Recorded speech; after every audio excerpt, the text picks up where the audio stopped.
안녕하십니까, 정낙훈 선생입니다. 자, 이번 시간에는요, 지난 소방직 공무원 우리 이제 시험이 있었죠. 거기에 이제 물리학과 지구과학에 해당하는 부분을 해설 강의를 진행해 보도록 할 거예요. 자, 전반적으로 이번 시험 난이도를 보면은요, 그렇게 어렵지 않았어요. 우리가 이제 소방공무원에서 이 시험 범위 자체도 이 개정 교육 과정에 해당하는 부분으로 충분히 이제 출제가 되었고요. 문제 자체가 그렇게 어렵지 않았기 때문에 기본적인 내용을 확실히 학습하신 수험생들 분께서는요, 틀리는 문제가 거의 없으셨을 것 같아요. 자, 그러면 물리학부터 한번 해설 강의를 진행해 보도록 할게요. 물리학 1번 문제부터 이렇게 준비가 되어 있습니다. 역학 파트에 해당이 되고요. 그림은 낙하 중인 스카이다이버의 속력을 시간에 따라 나타냈다라고 되어 있어요. 그래프를 보면은요, 자, 요런 그래프고 여기가 시간에 해당이 되고요. Y축은 속력이고요. 얘네들이 요런 형태의 모습을 보여주고 있습니다. 자, 이에 대한 설명으로 옳은 것만을 보기 위해서 있는 대로 고른 것은 이라고 되어 있네요. 스카이다이버의 역학적 에너지는 보존된다. 와, 역학적 에너지가 보존된다라고 하면은요. 자, 어차피 얘네가 F는 ma로 가속도 운동을 하겠죠. 그렇다라고 하면 이 VT 그래프에서 기울기가 등가속도 운동이면 일정해야 돼요. 근데 어때요? 가속도가 감소하고 있어요. 가속도의 크기가 감소하고 있다. 이 가속도의 크기가 감소하고 있다라고 하는 것은 힘이 바뀌고 있다라고 하는 거예요. 그러면 물체가 여기서 낙하하는 물체가 mg라고 하는 중력을 받는 것뿐만이 아니라 반대 방향으로 저항까지 받고 있다라고 하는 거죠. 그러면 마찰에 대해서 또 일을 하고 있기 때문에 모든 에너지, 역학적 에너지는 보존될 수 없어요. 역학적 에너지는 감소하는 특징을 보여주고 있네요. 자, 그 다음 니은 볼게요. 0부터 t 시간까지. 자, t 시간은 여기서 이렇게 표현이 되고 있어요. 자, 스카이다이버에 작용하는 알짜의 크기는 점점 감소한다. 가속 크기가 감소하고 있기 때문에 결국엔 RGM의 크기도 감소하는 게 맞는 거죠. 그 다음 디귿, 스카이다이버의 중력 포텐셜 에너지 감소량은 운동 에너지 증가량과 같다. 이거는 기억 보기가 맞으면 디귿 보기가 당연히 맞는 건데 기억 보기가 잘못됐죠. 따라서 포텐셜 에너지 감소량, 위치 에너지 감소량, 요게 뭘로 전환되냐면 운동 에너지로 전환이 되는 부분도 있고요. 마찰에 의한 열 에너지로 전환되는 부분도 존재하는 거죠.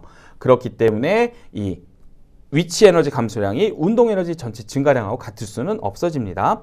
따라서 1번 문제의 정답은 2번이 정답이 되겠죠. 그 다음 두 번째 문제를 보도록 할게요. 그림은 마이크로폰과 스피커의 작동 원리를 나타낸 것입니다. 완전히 반대에 해당하는 이러한 모습을 보여주는 거죠. 마이크로폰 같은 경우에는 진동판을 소리를 떨리게 만들면 이 자석이 있고 코일이 있으니까 얘네들이 코일과 자석이 움직이게 돼요. 그러면 이 코일의 자기력선의 세기가 계속 바뀌는 거죠. 자기장의 세기가 바뀌어요. 그래서 코일에 유도 전류가 흐르게 되는 것이고요. 스피커 같은 경우에는 코일에 교류 전류가 흘러가게 되면은요, 코일에 흐르는 전류로 인해서 전자석과 같은 자기장이 형성이 되죠. 그럼 기존에 이제 진동판에 붙어 있게 되는 어떤 자석이라든가 뭐 이런 것들을 하고 서로 상호작용하면서 진동판이 떨리는 이러한 특징을 보여주게 되는 겁니다. 자, 이에 대한 설명으로 옳은 것만을 보기 위해서 있는 대로 고른 것은 이라고 되어 있으니까 기억 보기부터 보면 마이크로폰은 소리 정보를 전기 신호로 전환해 준다. 맞죠? 떨림을 전기 신호, 교류로 바꿔주는 것이고요. 니은, 마이크로폰에서 전자기 유도 현상이 발생한다.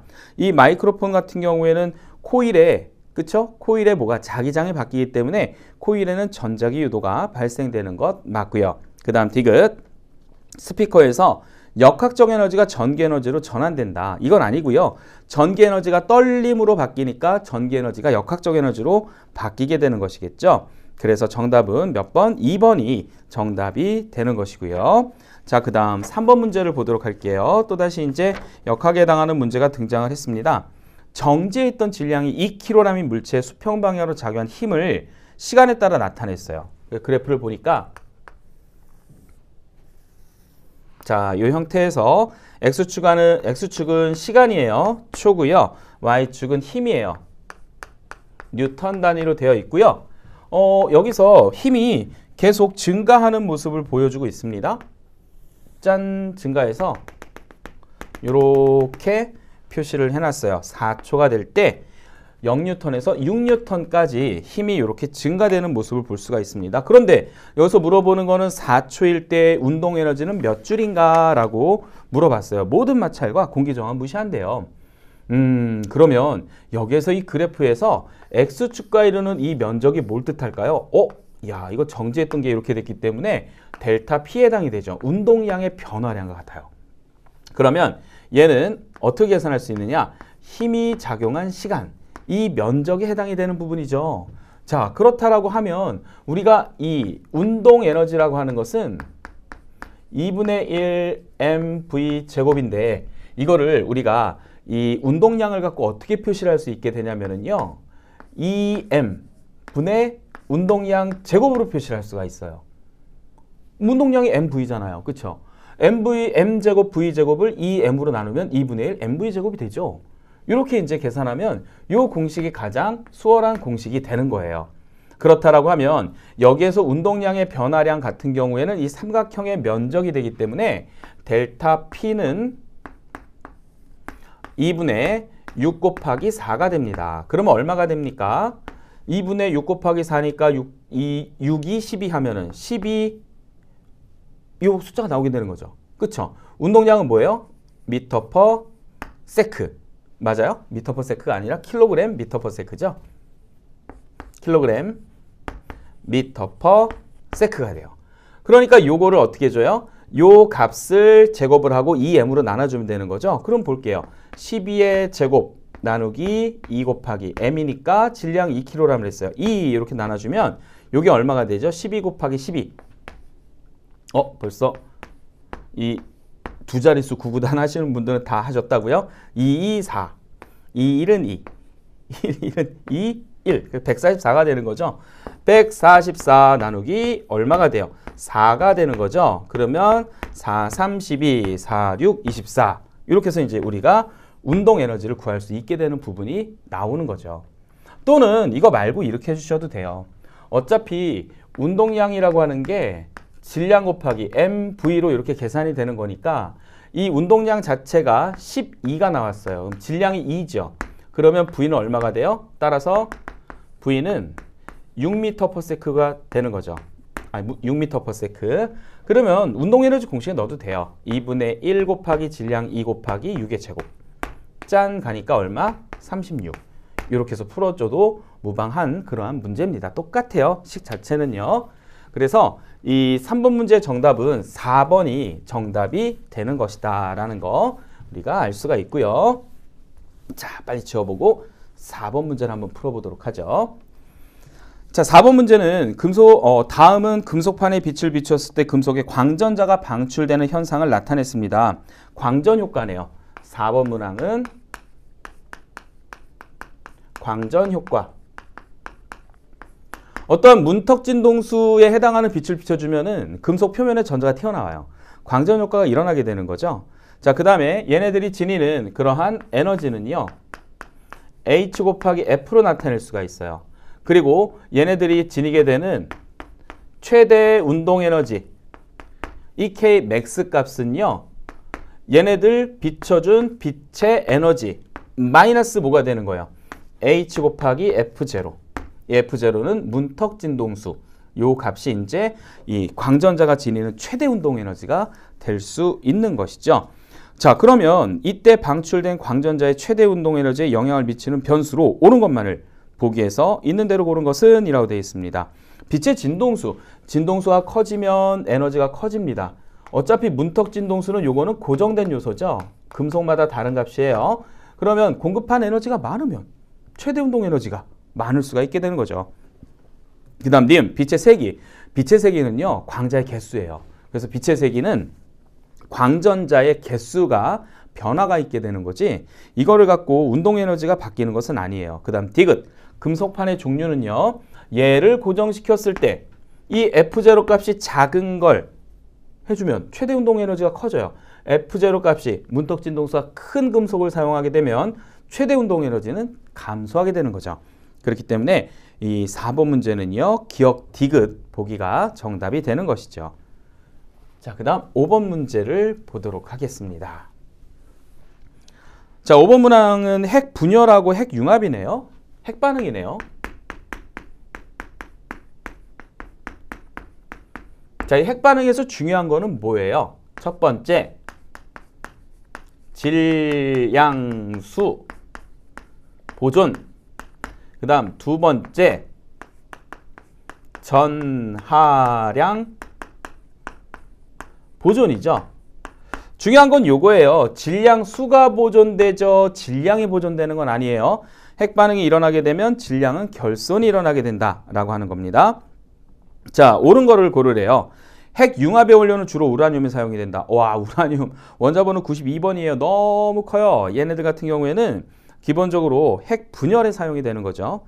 그 다음 2번, 태양 에너지의 대부분은 핵 분열? 아니에요. 수소를 사용하는 부분이 있기 때문에 핵 융합이 우세하게 됩니다. 그 다음 3번, 핵 분열은 가벼운 원소가 융합해 무거운 원소가 되는 과정이다. 핵 융합이에요, 이건. 그 다음 4번, 핵 융합 과정에서 발생하는 질량 결손에 의해 에너지가 발생한다. 따라서 정답은 몇 번입니까? 4번이 정답이 되는 것이죠. 자, 그 다음 이번에는 지구과학 파트로 넘어가 보도록 하겠습니다. 지구과학 파트는요, 11번 문항부터 존재하고 있어요. 자, 11번 문항 볼게요. 그림은 판경계 중 해령 부근의 모습을 모식적으로 나타낸 것입니다. 간단하게 그려볼게요. 짠, 짠. 이렇게 이제 두 군데가 있고요. 해령이 여기 하나 있고요. 여기 하나 해령이 있고요. 또 여기 하나 해령이 이렇게 존재하고 있네요. 그 다음 위치는 여기가 A, 여기가 B, 그 다음에 C는 요 위치, 그 다음 D는 요 위치에 이렇게 존재하고 있습니다. 자, A부터 D 지점에 대한 설명으로 옳은 것은 이라고 되어 있습니다. B와 C의 이동 방향은 같다라고 되어 있습니다. 자, B는 어느 쪽으로 움직입니까? 이게 해령축이 되는 거죠. 해령축이 되기 때문에 B 같은 경우에는 어느 쪽으로? 이쪽으로 움직입니다. 하지만 C 같은 경우 해령축이 여기 있기 때문에 CD는 왼쪽으로 가요. 그럼 A 마지막 이쪽으로 이동을 하는 거죠. 따라서 1번은 잘못됐고요. 그 다음 2번, C는 D보다 퇴적물의 두께가 두껍다. 요 해령이잖아요, 여기가. 해령에서 해양지각이 만들어진 다음에요. 얘보다 어때요? 나중에 만들어진 거죠. 그러니까 얘가 오래전에 만들어진 것이기 때문에 그동안 오랜 시간 동안 이 C지역이 퇴적물이 D보다는 많이 쌓였을 거예요. 따라서 D쪽에 퇴적물의 두께가 두껍다라고 하는 게 C는 D보다 퇴적물의 두께가 두껍다라고 하는 2번 보기가 옳은 내용이에요. 정답 우선 2번이고요. 그 다음 3번 볼게요. A와 C의 지각은 같은 지점의 해령으로부터 A는 얘, C는 얘에서 만들어진 거예요. 잘못됐죠? 그 다음 B와 D 사이에는 화산 활동이 활발한 변환단층이 존재한다. 얘는 반대 방향이기 때문에 이게 변환단층은 맞아요. 근데 변환단층은 서로 어긋나는 그러한 판의 경계이기 때문에요. 이 변환단층에서 어떠한 판에 약한 틈이 존재하는 건 아니에요. 그렇기 때문에 지진은 일어납니다. 하지만 화산 활동은 일어날 수가 없어요. 약한 틈을 뚫고 마그마가 분출될 수는 없다라고 하는 거예요. 그렇기 때문에 이 4번 보기도 잘못됐죠. 뭐 11번은 정답 2번인 거 찾았고요. 그 다음 12번 문제를 볼게요. 그림 가는 화성암 A와 B의 구성 성분비를 나타냈습니다. 화성암이래요. 불의 성질을 가지고 있어요. A를 보고 B를 봐볼게요. A를 보니까 SiO2 함량이 적어요. 한 50% 미만이 되는 것 같아요. 와, 그러면 얘는 어두운 색을 띠고 있는 염기성이에요. 그 다음 B 같은 경우에는요. 70% 이상이나 되네요. 얘 같은 경우는 SiO2 함량이 많게 되는 산성에 해당이 되는 부분이에요. 이게 용액의 액성, 산성, 중성, 염기성하고는 다른 거죠. 자, 그 다음 나는 A와 B 중 한 암석의 겉모습이다. 나를 보면은요. 요거 우리 건축재로 많이 써요. 우리나라에 많아요. 화강암이에요. 화강암. 화강암은 밝은 색 어떤 것으로? 석영과 장석을 많이 포함한 녀석들이에요. 그렇기 때문에 화강암은 요 산성암에 해당이 되는 거죠. 자, 이에 대한 설명으로 옳은 것을 골라보래요. 밀도는 A가 B보다 작다. 자, 염기성이 철과 마그네슘을 더 많이 포함하고 있습니다. 밀도가 더 커요. 2번, 나에 해당하는 암석은 B다. 이게 정답이죠. 그 다음, 제주도에는 B가 A보다 많다? 아니에요. 제주도는 현무암이기 때문에 염기성암이 더 많아요. 그 다음 4번, A는 B보다 유색광물 함량이 적다. 유색광물 함량이 많아요. 철과 마그네슘 많이 포함하고 있잖아요. 그렇죠? 그러므로 12번의 정답은 2번이 된다라고 하는 것을 고를 수 있네요. 자, 13번째 문제입니다. 문제 그렇게 어렵지 않죠? 자, 다음은 태양과 질량이 비슷한 별의 진화 단계를 나타내는 것입니다. 태양과 비슷하대요. 태양 현재 주계열성이에요. 자, 그러면 주계열성. 다음 진화 단계가 적색 거성이 돼요. 그 다음 진화 단계가 뭐가 될까요? 얘네가 안에는 수축하고 바깥은 분리가 돼요. 그래서 행성상 성운을 만들어요.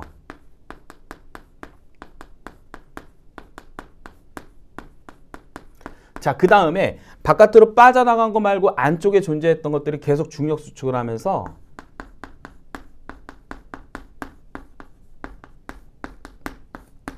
백색 외성 단계에 해당이 돼요. 물론 백색 외성 다음 단계가 흑색 외성이라는 게 있는데 이 흑색 외성으로 별이 진화될 때까지 걸리는 시간이 어마어마하게 많이 걸리기 때문에 지금 현재 우주에는 흑색 외성은 관찰될 수 없어요. 그래서 이 정도까지만 보통 이 얘기를 합니다. 가단계에 대한 설명으로 오는 것은 가단계가 바로 뭐예요? 행성상 성운을 이렇게 형성하게 되는 부분이다 라고 하는 거죠. 자, 그럼 볼게요. 1번 초신성 폭발 아닙니다. 질량이 태양 정도인 건 슈퍼노바, 초신성 안 돼요. 그 다음 2번 중심에서 수소 핵융합 반응이 일어난다. 중심 핵에서요. 수소 핵융합은 주계열 단계에서 일어나요. 하지만 중심이 아닌 다른 부분은 적색 거성에서도 일어나요. 행성상 성운이 되더라도 중심부는 일어날 수 있어요. 아니, 중심부가 아니라 그 별 안에서는요. 하지만 중심부라고 했기 때문에 이것은 잘못됐어요. 왜? 적색 거성 단계가 되면 중심부에서는 누가 핵융합을 일으키게 된 거죠? 헬륨 핵융합 반응이 일어나게 돼요. 그래서 중심부냐 아니면 별 내부냐 이 부분을 반드시 구분지어서 우리가 풀어줘야 될 부분이에요. 수소 핵융합 일어나요. 어디에서? 적색 거성 단계에서도. 하지만 이건 중심부 핵이 아닌 핵의 겉부분, 껍질 부분. 그래서 수소 연소 각, 수소 연소층 이렇게 얘기를 하는 거죠. 그 다음 세 번째, 별의 외곽 물질이 우주 공간으로 방출됩니다. 이게 옳은 내용이고요. 그 다음 네 번째, 별의 일생 중 가에 해당하는 기간이 가장 길다? 아니에요. 주계열성이 제일 길어요. 왜냐하면 이 별들을 보면은 별에서 핵융합을 일으킬 수 있는 원소가 가장 온도가 낮은 게 수소부터잖아요. 수소가 월등히 많아요.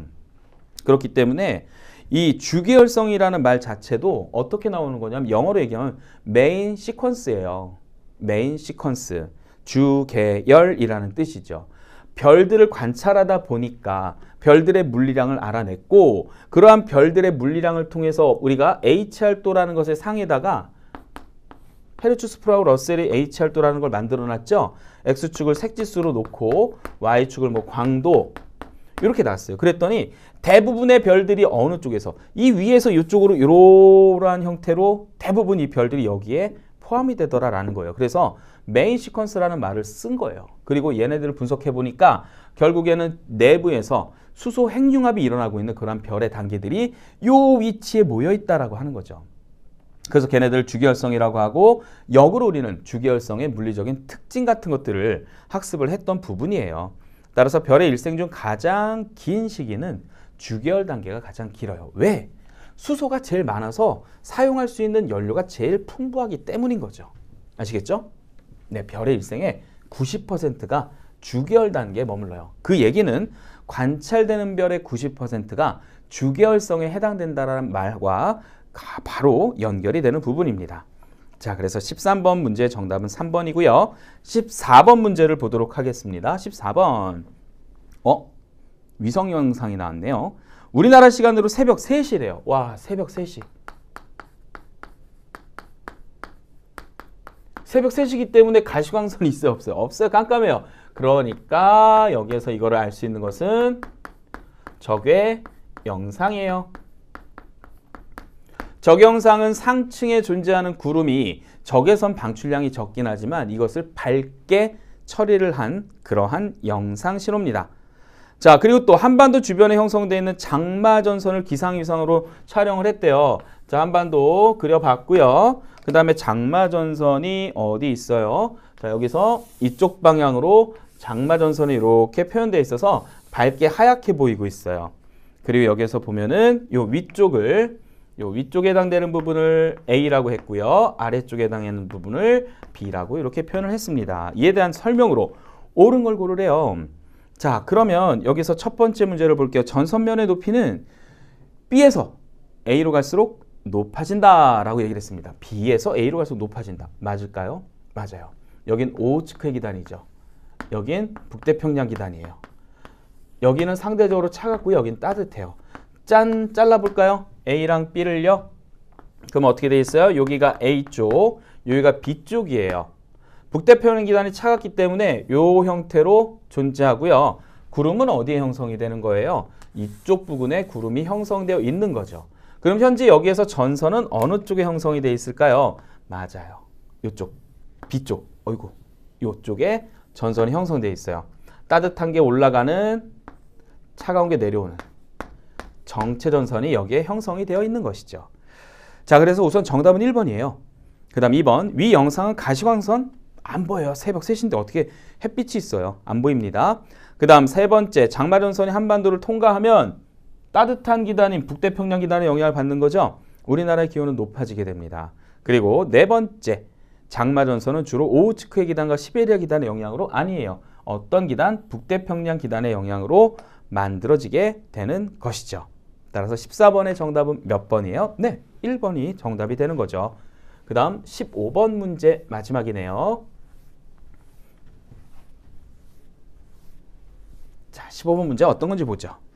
와, 해수의 연직 수온 분포를 나타냈습니다. 그냥 일반적인 그래프를 주어졌어요. 시험이 너무 이득이에요. 이득. 완전 이득이에요. 여기가 수온, 여기가 수심. 자, 속된 표현을 쓰려고 하다가 참았어요.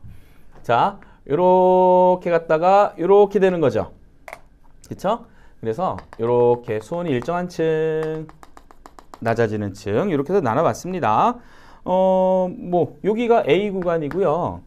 여기가 대략적으로 수온이 한 17도 정도 된다라고 보면 되겠네요. 그 다음 요 밑에 구간이 B고요. 제일 아래쪽 구간이 C예요. 자, A층을 뭐라 그래요? 혼합층. 바람에 의해서 해수의 섞임이 활발하기 때문에 수온이 일정하게 유지가 되는 층이에요. 바람이 강하게 되면 혼합층의 두께는 두껍게 발달하게 되는 것이죠. B 같은 경우에는 수온 약층. 약해진다는 뜻이 아니라 도약하다 약자예요. 한자로. 그래서 수온이 위로 올라갈수록 올라가는 그러한 층에 해당이 되는 거죠. 그러니까 이 수온 약층은 아래쪽에 밀도가 높고 위쪽이 밀도가 작아요. 굉장히 안정한 층이에요. 스테이블한 그러한 층입니다. 그렇기 때문에 이 A와 C의 어떤 물질이나 에너지 교환을 차단하는 역할을 하는 게 바로 B층에 해당이 되는 부분이고요. 자, C층 같은 경우에는 어떻게 돼요? 온도 변화가 거의 없어요. 심해층이죠.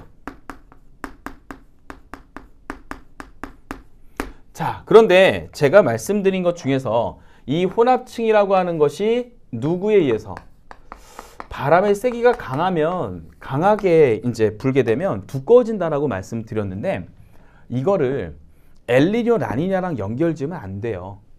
그것하고는 별개로 다르게 연결을 지어줄 수 있도록 하세요. 이거는 이것 따로, 그거는 그것 따로 이렇게 얘기를 해주시면 좋습니다. 그리고 수온 약층은요. 표층 수온이 높을수록 수온이 떨어지는 이러한 형태의 모습이 뚜렷하게 나오겠죠. 따라서 수온 약층은 누구에 의해서 결정이 된다? 표층 수온이에요. 그럼 표층 수온이 높으면 수온 약층이 두껍게 발달한다고요? 아니요. 수온 약층은 뚜렷하게, 확실하게, 뚜렷하게. 한글이 안 돼요, 갑자기. 수온 약층은 두께가 아니라 뚜렷하게. 그러니까 더욱더 확실하게 발달하는 거예요. 확실하다? 뚜렷하다. 뚜렷하다. 아시겠죠? 그래서 얘가 뚜렷하다라고 하는 건 뭐냐면 그만큼 수온차가 위쪽과 아래쪽의 차이가 커진다라고 하는 거예요. 굉장히 안정적인 이러한 형태의 모습을 보여주게 되는 거죠. 그래서 이것을 이제 기억을 해 두시고요. 이 문제를 한번 풀어보도록 할게요. A부터 C층에 대한 설명으로 옳은 것은 A층은 수온이 약층이다. 아니에요. 혼합층이에요. 그 다음 2번 B층은 수온이 낮고 일정하다. 이건 C층이에요. 자, 그 다음 B층은 안정하여 대류운동이 잘 일어나지 않습니다. 안정하기 때문에 대류운동이 일어나지 않아요. 그래서 A와 C층, 즉 혼합층과 심해층의 물질이나 에너지 교환을 차단하는 역할을 하죠. 그 다음 4번 C층은 계절에 따른 온도 변화가 크다. 계절에 따른 온도 변화가 거의 없는 층이 바로 C층에 해당이 됩니다. 계절에 따른 온도 변화가 큰 층은요. 혼합층이 되겠죠. 아시겠죠? A가 여기에 해당이 되는 부분이에요. 자, 그렇게 해서 저와 함께 물리학과 지구과학에 해당하는 문항을 풀어봤고요. 정말 딱 보니까 뭐 2015 개정교육과정에 해당되는 그러한 범위에 입각해서 문제가 출제가 됐습니다. 그리고 문제 수준 자체가 아주 그렇게 높다라고 판단할 수 있는 건 아니고요. 기본적인 내용만 알고 계신다라고 하면 물리학과 지구과학에서는 크게 어려움 없이 다 해결할 수 있으셨을 것 같아요. 앞으로 이제 또 이런 시험 준비가 과학이 있다라고 하면 이거의 부분에 입각을 해서 준비를 해주시는 게 가장 옳은 것 같아요. 항상 시험에는요.